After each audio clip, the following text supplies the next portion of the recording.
of OSH 200 Measures of Safety Performance. During week 3, we're going to talk about some more lagging or trailing metrics of safety performance, and they deal with workers' compensation. Most specifically, we're going to talk about loss ratio and the experience modification rating.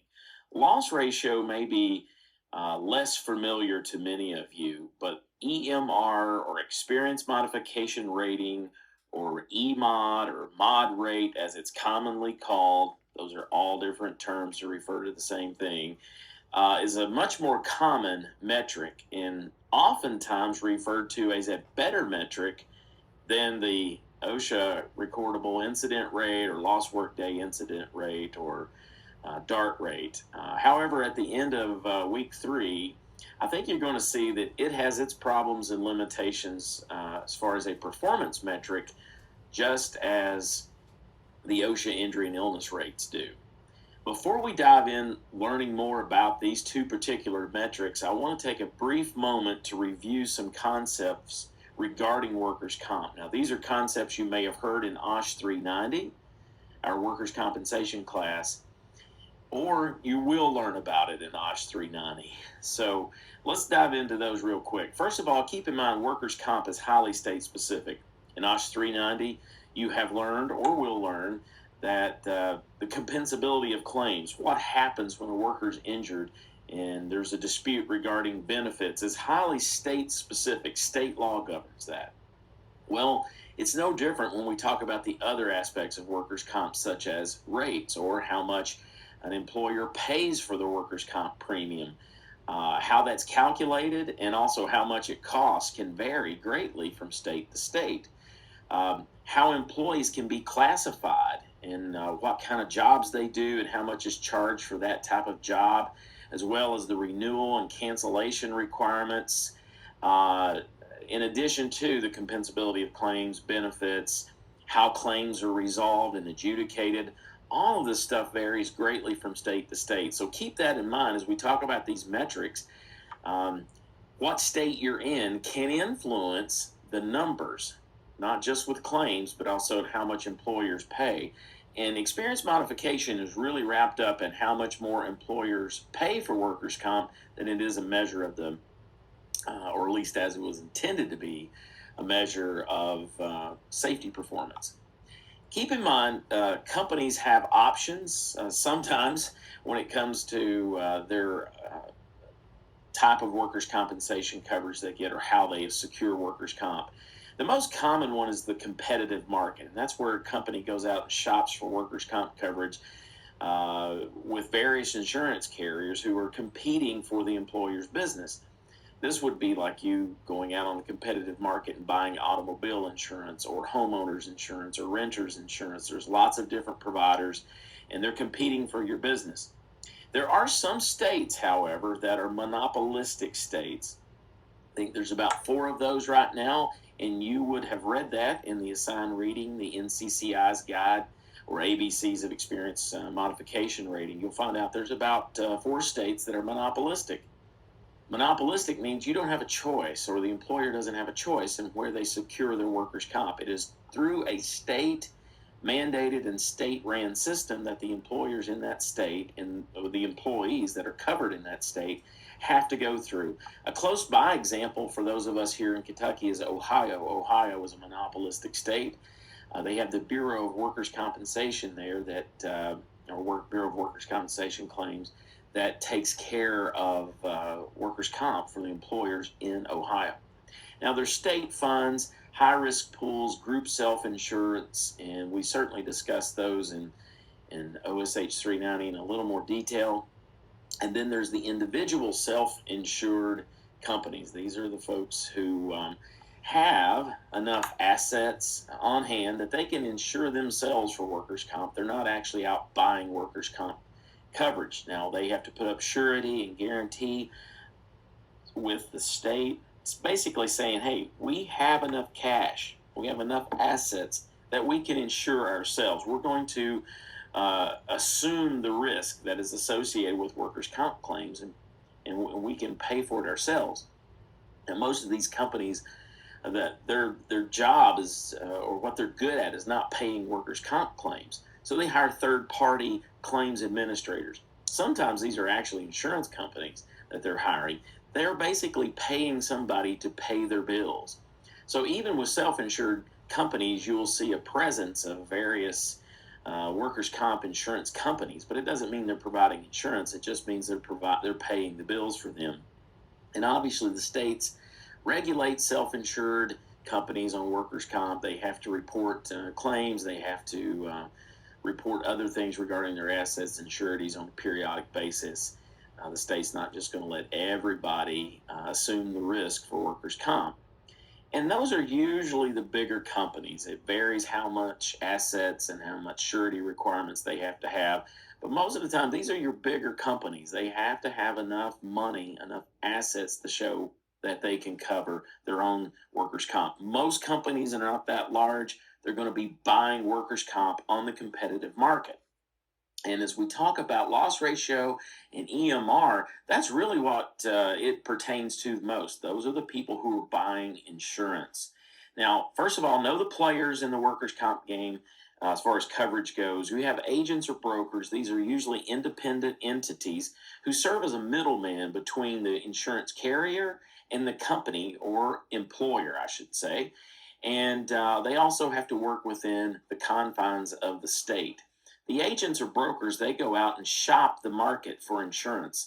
Their client is the employer or the company, as I've put it here in this slide. They go out, they get quotes from the carriers, they present those to their client, the employer slash company, and the company picks who they want to go with for workers' comp. Many times, price is one of the biggest considerations. How much is it going to cost? But not always. Some companies think about their experience with an insurance carrier, maybe in prior years, and maybe they know they take good care of their employees, they pay their claims on time, they've been good to work with. Or maybe they know that that insurance carrier offers loss control and safety services, and they might be willing to pay a little bit more to get those services or to have that kind of customer service rather than just going with the lowest premium. But as you might expect, there are lots of employers where price might be their only consideration. So they choose who they want as their workers' comp insurance company. They tell their agent or broker that, and then the broker and agent work with the employer to secure the insurance coverage. And this agent or broker is kind of the funnel of information, if you will, between the employer and the insurance company. So keep in mind, this agent and broker is always involved as a middleman between the employer slash company and the carrier. So as we dig into this, we're really talking about an insurance relationship. This is an employer who is getting insurance to cover the risk associated with workers' comp and fulfill their statutory obligations from the state. So once there's this insured and insurance or insured and insurer relationship established, we can start talking about loss ratio and experience modification, because that's really where these metrics are apply. It's that kind of relationship where these metrics apply. Now, obviously, I'm not saying that these metrics wouldn't be tracked or couldn't be tracked if a company was self-insured. They could, but that's usually not where we see it paid attention to the most. I hope that makes sense. So let's talk about loss ratio. Loss ratio is a rate similar to what we learned about OSHA injury and illness rates are. There's no specific dimension, there's no unit of measure tied to this. It is simply a rate that expresses one variable to another. And obviously, when we have a ratio of 1, that means we have equality in the numerator and the denominator in the formula. Anything higher than 1 means that the numerator is greater than the denominator. Anything lower obviously means the denominator is going to be greater. Anything less than 1 means the denominator is greater. Loss ratio, and here's what I want you to really grasp, is a number that is used to express the rate at which the insurance company is paying out claims or paying out cost associated with claims to the amount of premium that they're earning or taking in from the insured company. Now, keep in mind, insurance companies don't just make money off of taking the chance that they will take in more in premium than they pay out in loss. Obviously, insurance companies invest premium dollars just like any other company might have investments, and they make money off of that. But they certainly want to take in more premium than they pay out in loss. That is the gamble that insurance companies take. That is part of that business. So what we do to calculate loss ratio is to look at how much incurred loss and compare that to the amount of earned premium. The insurance company pays most attention to loss ratio. In fact, this number means something to insurance companies. Doesn't commonly mean a whole lot to the employer, or I shouldn't say means something to the employer. It's of higher importance to the insurance company than it is the employer. So insurance companies track loss ratio, pay attention to it a whole lot more than the insured employer does. So let's take a look at how they calculate it. It is the incurred loss is the collective amount of loss in dollars, inclusive of the reserve amounts for all claims against the current policy year. Now we could calculate loss ratio on a amount of time that's greater than the current policy year, but most of the time insurance companies are worried about what's going on in the current policy year because they want to take action to head off losses before the entire premium year is burned up. And the earned premium is the amount of premium paid in dollars to the insurance company by the employer. So it's the amount of premium in dollars the employer has actually paid for the current policy. Most insurance companies don't pay their workers' comp premium all at one aggregate payment. They pay it quarterly or monthly usually. Some could pay the entire amount, the annual premium amount up front. That does happen. But what's more common is we see employers paying their premium on a quarterly basis. So the insurance company is looking at how much are we paying out based on how much we are earning or in premium. And as the number gets higher, they want to take action to head off losses or be able to predict what's going on with losses before the policy year is over and done with. So let's talk about how they calculate incurred loss first. Let's assume an employer's policy year is June 1st to May 31st each year. And many times, workers' comp, the policy year is different than a calendar year. Now, some employers operate on a calendar year with their fiscal year and with their insurance renewals, as well as what they might be tracking from an OSH standpoint. But more often than not, the policy year will run with the company's fiscal year or may just be an independent policy year that doesn't align with the calendar year nor with their fiscal year. It is basically when do they renew their premiums. So let's assume this employer's policy year runs from June 1st to May 31st every year. And let's assume today's date is September the 3rd, 2018. I've given you a very simplified loss run, if you will, here. And a loss run is simply a document that the insurance company puts out that lists the claims, information on the claim, and how much they've paid out. Now, there would be a whole lot more information, the employee, the injured worker's name, the description of the injury, whether or not it's in litigation, and lots of other stuff in an actual loss run. But this is kind of the necessary information from a loss run that you would look at in calculating loss ratio. So we have on the left column, we have claim number, and then we have date of loss, the amount paid, amount in reserve, and the amount incurred. So if a company's policy year runs June 1st to May 31st, and today is September the 3rd, 2018, that means the current policy year is June 1st, 2018 through May 31st of 2019. So when we look at this loss run, we would find the losses that are occurring in the current policy year. So the first claim here, claim number 56789, the date of loss was May 15, 2018. Well, that claim would have occurred in the prior policy year, And if we're calculating loss ratio for the current policy year, we wouldn't use that claim in calculating it.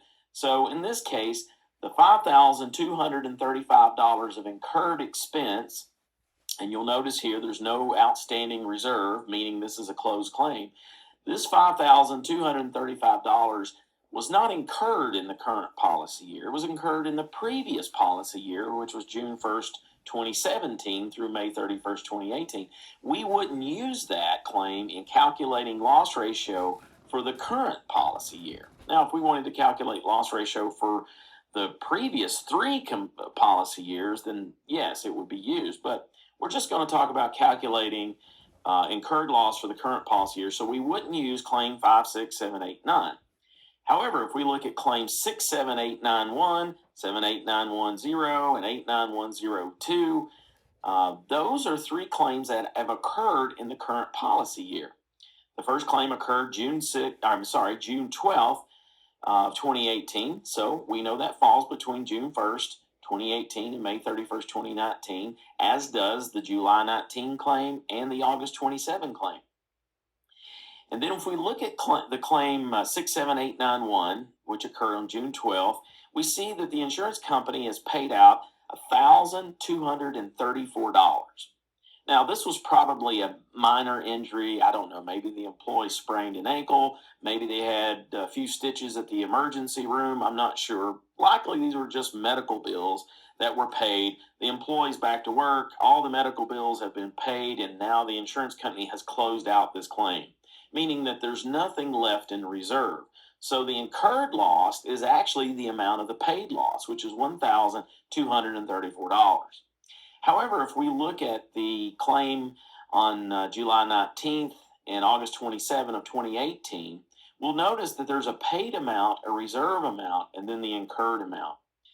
The paid amount, what the insurance company has actually paid to date, is $1,345 for the July claim and then $452 for the August claim. Meaning that the insurance company still is anticipating more expense for these two claims. So there's still money in reserve. For the claim 78910, there's still $13,655 that is in reserve, and $27,548 for the August 27 claim. Now, if you add the paid and the reserve amount together, you get what is the incurred amount.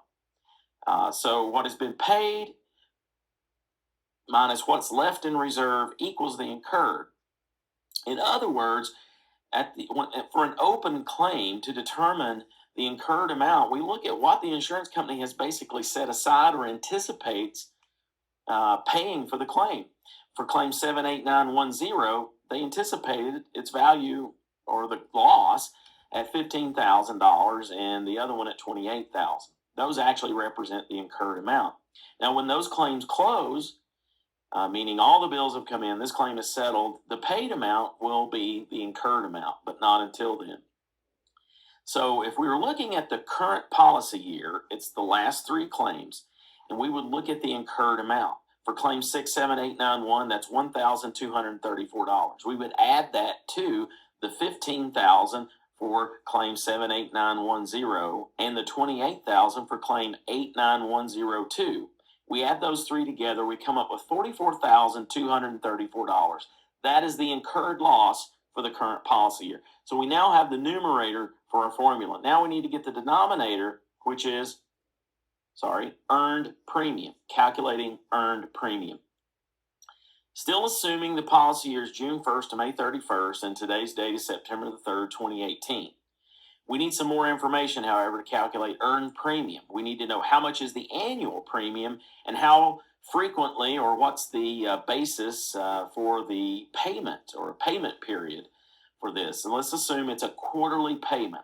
So if we divide $79,450, we see that we pay out $19,862.50 for each quarter. Now, what happens is an employer ideally pays the quarterly premium on the first day of the quarter in which the insurance is covering. So, for instance, the first quarter for this particular policy which the current policy year is June 1st, 2018 to May 31st, 2019. On June 1st, the employer paid for the first quarter. So they paid for the June, July, August coverage. Wrote the insurance company a check for $19,862.50 and sent it in on June 1st. Well, that took care of the first quarter. And then on September the 1st, 2018, they would have paid for the second quarter, September, October, November, which those are the 2 quarters that they've actually paid for. So the insurance company has only earned 2 quarters worth of premium. So we add quarter one's premium to quarter two's premium, which is $19,862.50 plus $19,862.50, or multiply it by 2, and we come up with $39,725. That is the earned premium. That's the premium the insurance carriers earn. So we now have the other component for our loss ratio.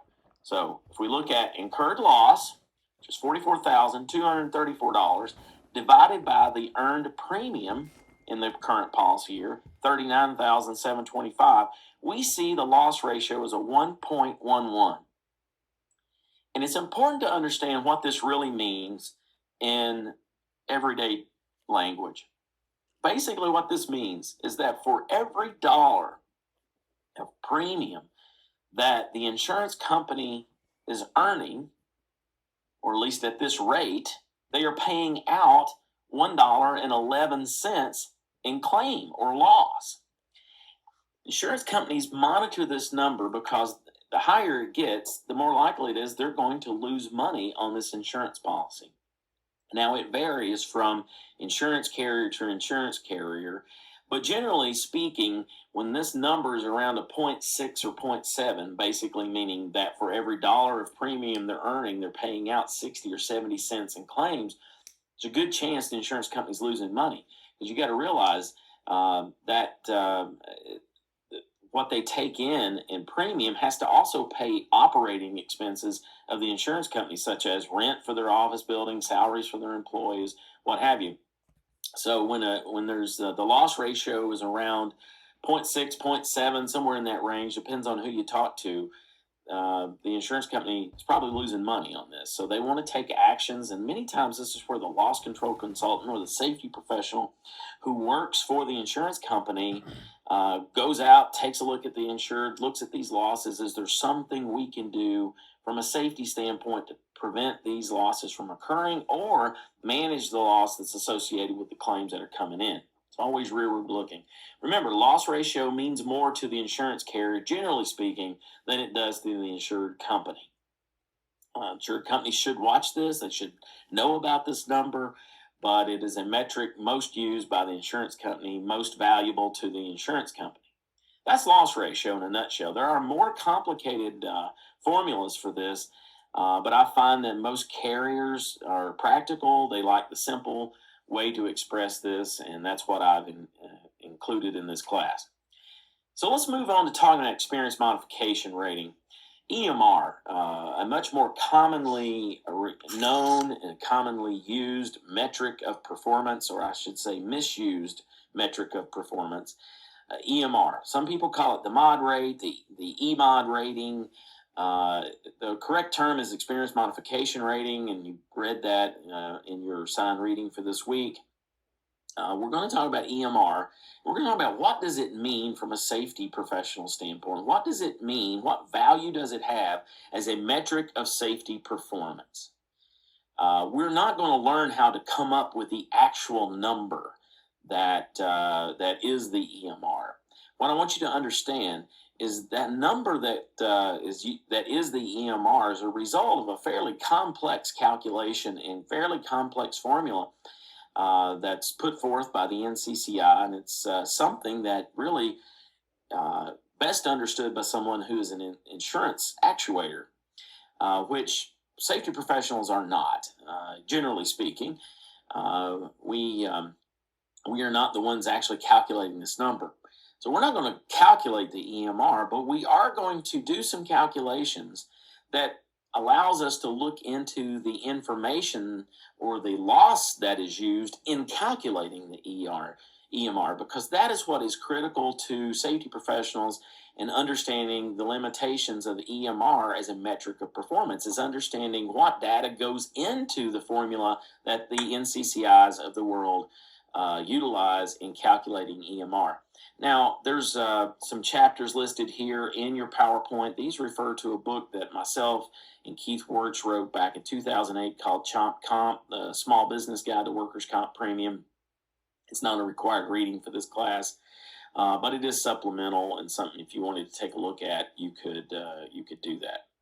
First of all, before we understand the EMR, we have to understand that EMR is its original intent was to be used in helping calculate premium for workers' comp. It was a tool invented for insurance carriers, not for companies or safety professionals to use. It was never intended for that purpose.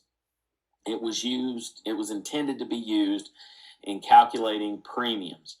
So before we get into that, we have to understand, well, what's the basis for premiums? What's the basis for how much a company pays for workers' comp? First thing you need to understand is that workers' comp premiums are based off projected payroll. You got to keep in mind that the cost of an MRI for someone who works in a fast food restaurant is the same as the cost of an MRI for the CEO of a large company. Medical expenses are fixed. They don't vary based on how much the injured worker makes per year. So the variable in how much risk an insurance company is taking on and contracting with an insured employer is how much they pay the workers. Because temporary total disability benefits, permanent partial disability benefits, permanent total disability benefits, all of those benefits are based on how much workers earn. So the insurance company really needs to know, how much do you pay your workers? Because if we have to pay out claims, the variable for us is how much we're going to pay in these benefits based on what they earn. So the employer submits what they project they're going to pay out in payroll for the upcoming policy year. They do this before the policy is written. They take a guess. It should be a scientific or an informed guess about how much they'll pay the worker in the upcoming policy year. And then they have to break that down into the various types of workers they have. So they're going to look at employees who do a certain task within the business, and then the other folks who support those workers or do other tasks. Now, this is where the classification codes come in. I need you to keep in mind, these codes are different than the codes that we looked at in week 1 and week 2 when we talked about North American Industrial Classification Code or SIC code. Those pertain to a business. These codes pertain to different types of job tasks. They're established through a publication called the Scopes Manual. The Scopes Manual will assign usually 4-digit codes to various types of jobs, and they're associated with various types of business. There's always a governing class and then the exceptions that are allowed in a particular state. For instance, if a trucking company was getting workers' comp coverage, the governing class would be truck driver, because you would presume that a trucking company, most of the workers are truck drivers. However, we know that there are clerical support, mechanics, and other folks that have to be involved in the trucking business too. So there are certain exceptions that are allowed so that the payroll for the less risky jobs or different jobs within that particular company, they can capture the payroll for those jobs. Now, there are certain exceptions that are allowed called standard, and then there are others are not. For instance, if a trucking company wanted to also get into the business of selling fried chicken, that's not part of a trucking business. Those folks frying chicken are probably going to be put in the governing class of truck driver, which is a higher rate of risk and a higher rate per amount of premium they charge. You have to understand a concept called manual rates as well. The manual rate is the rate per $100 of payroll that the insurance company will charge. Manual rates are based off of average losses for that particular type of job or code for that particular industry. So manual rate is based off of average losses for the industry. You got to keep that in mind. Experience rating comes in to adjust how much the company pays based off the average losses so that it accounts for that individual company's loss history, not the industry average. So it modifies the premium so that the company's not paying the average rate, maybe when their losses have been less than average, or they're going to pay more if their losses have been more than average. And then there's additional credits and debits that insurance companies have more discretion in applying. This might be where they offer a credit if the insured company has a strong safety management system, or safety training, or other things they do to reduce risk, or they may be missing that and they charge them more. That would, in that case, would be an additional debit. Let's look at this in a more numerical format. What I'm presenting here is a very basic underwriting worksheet, if you will. And we see maybe this is a tool manufacturing company, and they're going to they're getting a quote for workers' comp premium for the upcoming policy year. Maybe there is the predominant class code, which in this case we'll assume is the tool manufacturing.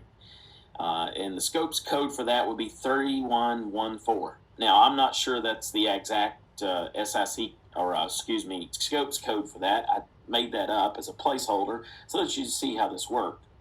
And then we can see their standard exceptions, such as clerical, salespeople, and maybe assembly. These are just fictitious titles and numbers here. They're just used to demonstrate this, but you get the idea. So for clerical, the manual rate, the per $100 of payroll, how much they're being charged based on the industry average losses, might be 24 cents per $100 payroll. So if this company's projecting for the upcoming year, we're going to have $150,000 of payroll to our clerical staff. If you look at that on a per $100 payroll, they're paying $360 for the clerical folks. Outside sales, they're assuming that's a little riskier job. They're going to pay 35 cents per $100 of payroll. So the $175,000 for the sales folks are paying $613 based off the manual rate. That rate they're charging for the industry average losses for that particular job. And then assembly, $3.56 per $100 of payroll. That's $2,670 of their premium. But then the tool manufacturers, in this case, we would assume it's the governing class code, is $5.01 per $100 payroll. Here they're projecting $975,000 in payroll for that. We add that all up, the manual premium is $52,490. Now, if I'm a tool manufacturer and my losses have been better than my competitors, other folks in my industry, I don't like having to pay the average or pay a premium that is reflective of the average losses. I want it more reflective of my individual company's loss history. That would be more fair. And the insurance company would obviously like to be competitive and get their business. They would like to charge a premium that's more indicative or more predictive, if you will. And if you've read the reading for this week, that would probably be the more operative word. They would want to charge a rate that is more predictive of the losses that might occur. So what's a company to do? What is an insurance company to do? Well, hence we have this experience modification rating.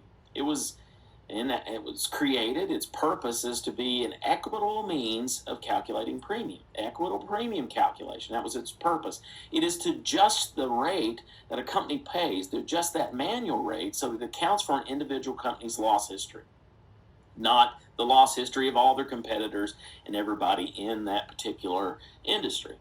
It is supposed to also be a measure that looks at frequency and severity differently. And it would treat severity not as harshly as frequency. Yes, in the insurance world, frequency is worse than severity. 10 $1,000 claims is going to be frowned upon more than one $10,000 claims, because the logic is the likelihood that the big loss is coming, or that we're going to continue having several smaller losses, is what the higher frequency would suggest. So in the formula, that long drawn-out formula that I told you about at the beginning of this lecture, frequency is supposed to be treated worse than severity. One of the ways they do this is by two concepts. One's called primary loss, the other one's excess loss. If an insured company is in an NCCI state, meaning the National Council on Compensation Insurance, that state entrusts the NCCI as the steward for calculating EMR and tracking losses for the employers within its jurisdiction. Then the NCCI will look at the first $16,500 of loss, and when that's called primary loss, and that will be weighted heavierly in the formula. That, I suppose that's probably not a real word, heavierly, but you get the point. It's going to be treated, it's going to have more weight in the formula than the amount of loss that's over $16,500. That's called excess. So the first $16,500 of loss in an NCCI state is primary. Everything over the $16,500 up to the rateable limit or loss limitation is what we call excess loss. Keep in mind, this is all if the state is one of the NCCI states. Some states choose to do their own experience rating. Some states do their own experience rating, but it's basically the NCCI model. So you got to look and see what state you're in. There's well over 30 states that are NCCI states. So as you read the reading for this week, you'll see the list of the various states are there. We're talking for this lecture, this purpose, about those states that are in NCCI states, because that's what's most common. Here's something you got to keep in mind, that the calculation of EMR considers the loss from previous 3 full policy years. That means losses that occur during the current policy year, which is a policy year that is not yet complete, will not be used in calculating the EMR figure or number that's used for calculating premiums for the upcoming year. So the policy year has to be complete before the losses in that policy year count in the EMR. Theoretically, a loss that occurs day one of a policy year will haunt the company for 3 years, 364 days. But it's not going to show up until that, it's going to show up in the EMR calculation, that is, until the policy year is complete. The EMR, again, we are dealing with a rate, if you will. We're not going to show the formula for the EMR because, like I said, that's a much more drawn-out formula. But the answer to that formula comes out as a rate. Again, another ratio. Whereas if the rate is 1, it means that individual company's loss history has pretty much been average with everyone else's doing that kind of work in those jurisdictions. If their rate is higher than 1, then that means their losses have been higher than average. And if it's been lower, then it's below a 1. And basically, the EMR is a multiplier to the manual rate. Anything multiplied by 1 is itself. So if my manual premium is $1,000 and we multiply 1,000 by 1 because my losses have been average, then I'm paying average. But if my premium is $1,000 and my EMR is 0.9, I'm only going to pay $900 because my losses have been better than average. And then obviously if my losses were higher and it was a 1.1, I'd pay $1,100 for the premium and not $1,000 to reflect my individual loss history. Now, you have to realize not every company is going to have an EMR. You have to have so much payroll, you have to have been in business so long, and those things are explained in the ABCs of experience rating in order to have an EMR. Not all companies have an EMR. Maybe they're too small, they're too new, but for those who do, the EMR is something that's very important to the employer as well as the insurance company. And if you're in the construction industry, EMR is critical because a lot of construction entities have to reveal their EMR when they bid for jobs. So keeping the EMR low for them is critical in being awarded work. Now, as we go on through this lecture, you're going to see that looking at EMR as a measure of safety performance is not always the best thing. And unfortunately, not every general contractor who's hiring subcontractors understands this, but the point of this lecture is for you to understand it and be able to explain its limitations. And as we do that, there's certain EMR terms you need to know. First is rateable and non-rateable loss. The second is primary and excess. And then certainly medical only and lost time. So let's talk about these terms individually. I'm going to go over what is written in the NCCI's ABCs of Experience Rating that was assigned reading for this week. Rateable loss, think of it as a cap. And non-rateable loss is everything over that cap. This varies on a state-by-state basis, even within the NCCI states. Some states may have a loss limitation, meaning up to what amount is subject to the rating of 150,000. Maybe some other states it's 200,000. Maybe some other states it's 250,000. It really varies from state to state. Basically, what that means is that for every claim up to that loss limitation amount will be used or is subject to the experience modification rating. Everything over that amount for each individual claim will not be used in the experience rating. That would be called non-rateable loss. So if an individual state had a loss limitation of $200,000 and an individual claim was $210,000, only 200 of that 210,000 is subject to the experience rating process. The $10,000 is actually still paid by the insurance company. It's just the NCCI is not going to look at that other $10,000 in calculating the company's EMR. Purposes behind that could vary. A lot of it deals with the likelihood of that kind of a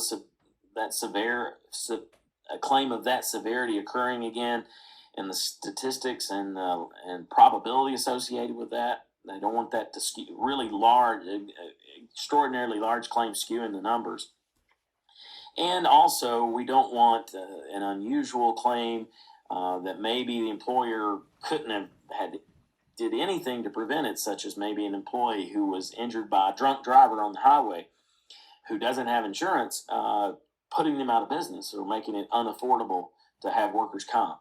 So those are kind of the reasons that go behind why we have rateable and non-rateable loss. Primary and excess, I've already explained. Primary being the first 16,500. That is set, and every NCCI state is going to be 16,500. The first 16,500 is primary, and anything over that amount, 16,500 to 1, up to the loss limitation, the rateable loss limit, is what's called excess. Primary is treated differently in the formula than excess. Then you have to understand medical only and lost time. These are easier to get your head around from a practical standpoint. But medical only claims are those claims that only involve medical expenses. They do not involve lost time, the employee missing work. Medical only claims are subject to what we call the experience rating adjustment, ERA. And it's the NCCI states it'll be 70% reduction or discount. That's right. Only 30% of a medical only claim is going to be used in the EMR calculation.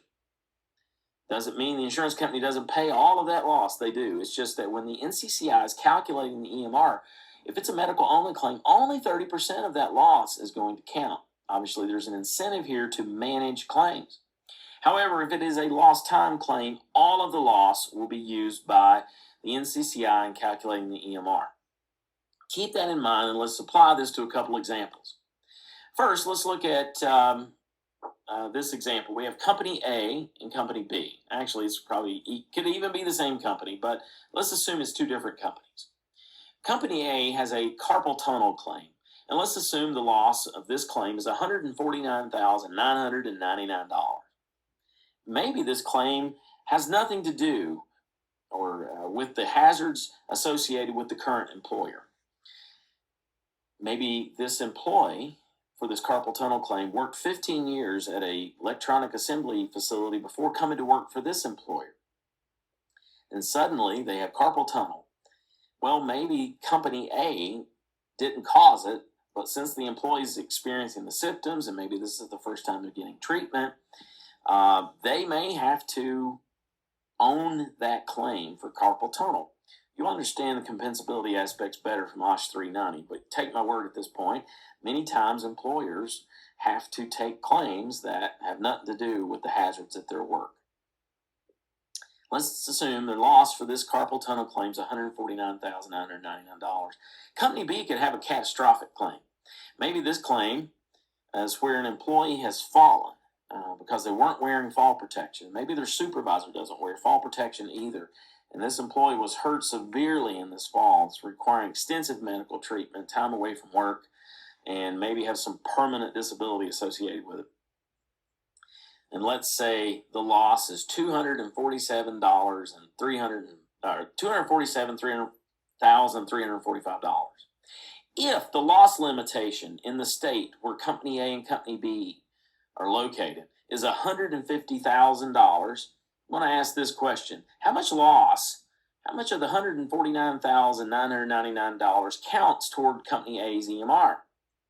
Well, if you guessed all of it, then you would be correct. How much of the loss counts toward Company B's EMR? Keep in mind, it was $247,345. That's the total loss for Company B's fall. How much of that counts? If you said $150,000, you would be correct. Because remember, rateable loss, or the loss limitation for this state, was $150,000. So only the $150,000 of the $247 and some change claim counts. So you got to ask yourself, is the dollar difference in this EMR really capture the difference in severity and the difference in safety between one example and the other? Let's look at another example. Company A, we have Mo Skeeter, and Company B, we got just an example. They both have back strains. Let's assume Company A and Company B are competitors, and Mo and Justin were injured lifting the same type of object. So we have the same hazard involved here. But now we start to see a difference. Mo went to Dr. Dogood, which Dr. Dogood is the doctor that Company A has a relationship with, and maybe they help direct employees to go there and seek care. Maybe it's in a state like Indiana where the employer chooses the physician. And Mo goes to Dr. Dogood. Dr. Dogood knows that Company A has light and modified duty, doesn't need to miss work, says, here, go back to work, don't lift more than 20 pounds for the next month, and have some physical therapy. So that's what Mo does. He continues to work. All of the $5,000 of claim costs come largely from paying the physical therapy bill. Whereas Justin, on the other hand, maybe he's in Kentucky, whereas in Kentucky, employees have the right to pick the doctor they go to. And he goes to Dr. Shyster. Now, some of you might be laughing. You've encountered Dr. Shyster before, maybe. And Dr. Shyster and Justin know one another. And Dr. Shyster says, hey, Justin, do you need off work for this? Or maybe Dr. Shyster doesn't know anything about Company B, and Justin says, oh gosh, I lift 500-pound objects by myself all day, every day. And Dr. Shyster says, oh, you can't go back and do that. Here, 30 days off work, and here's a prescription for Percocet. Well, the Percocet costs $10. So the remainder of this $5,000 claim cost is paying Justin his temporary total disability benefits. At the end of the day, both of these claims could theoretically cost $5,000. The incurred loss, which, by the way, EMR also operates off of incurred loss, is $5,000. But keep in mind, $5,000 for Mo's claim is paying medical bills, and medical bills only.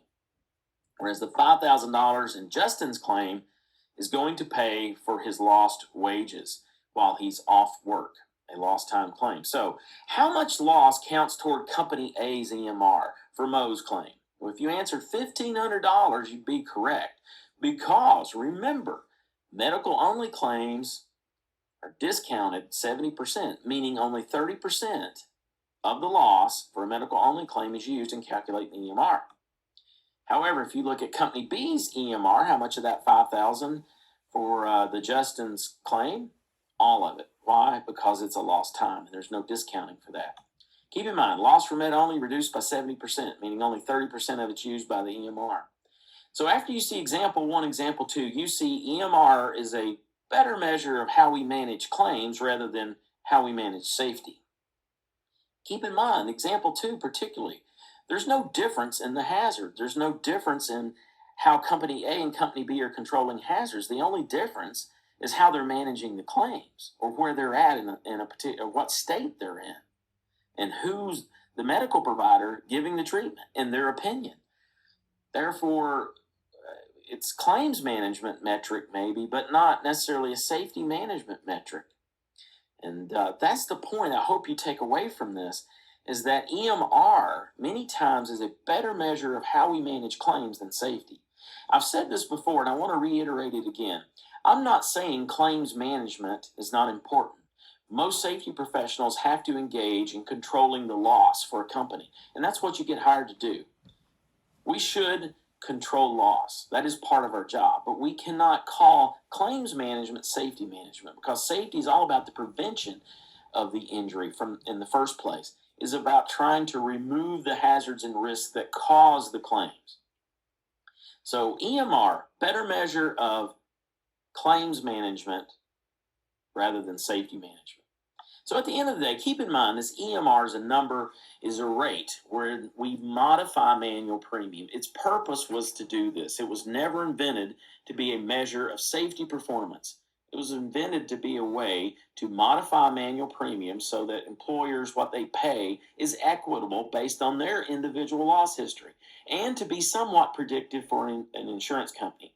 You have to keep in mind this number works better for insurance companies than it does individual employers, because insurance companies are insuring thousands of employers. The odds that this EMR will have predictive value for them, when you look at 3,000 or 5,000 insured companies, it's more likely that it will be predictive for them rather than one particular company, because one or two claims and how we manage it could sway this number greatly from year to year. So in this formula example, if this company, this tool manufacturer, had a EMR of 0.89, their manual premium gets modified by the EMR and is now $46,716.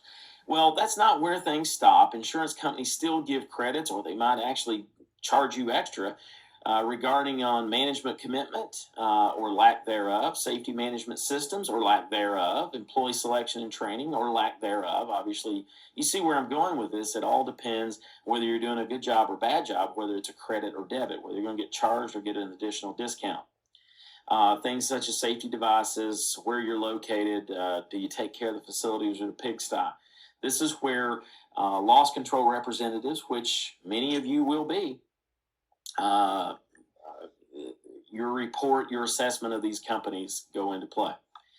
So with these additional scheduled credits and premium discounts, which basically premium discount is a volume discount that is largely at an underwriter's discretion, you could get this premium way down. So just keep that in mind. And remember, it's the brokers, the agents, there's a lot of folks involved here in these surveys where we see it.